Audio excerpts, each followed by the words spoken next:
Good morning mga kalabs. Ito nga tayo sa Maxis SM North. Ituturo ko kayo ng store ng Maxis SM North. So ito po yung mga big shop na mga kalabs.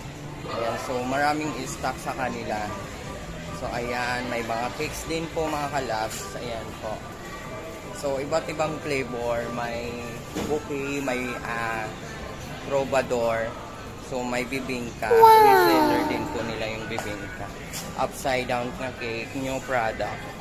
So itutur ko kayo sa loob ng store.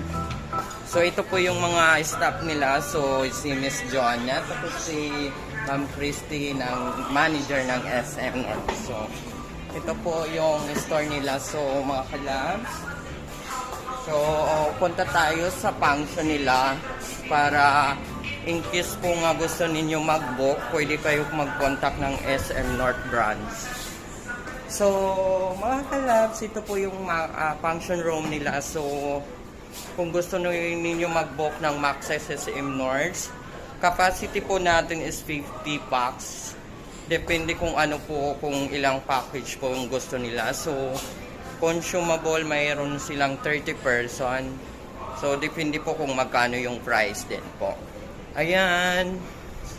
So, like ito, christening. So, package din siya. Ayan, so may setup na siya. So, may amenities na siya, may sound system na siya, tapos may TV na din siya. Pwede niyo i-connect sa laptop in case nga may laptop kayo, may video in case lang. So, ito mga kalabs. So, itong setup natin for today's video. Yan po, pwede ninyo yan. Yan. Contact lang po kayo sa Maxis SM North. Ito yung branch nila. Super maganda naman sa SM North. So, bago!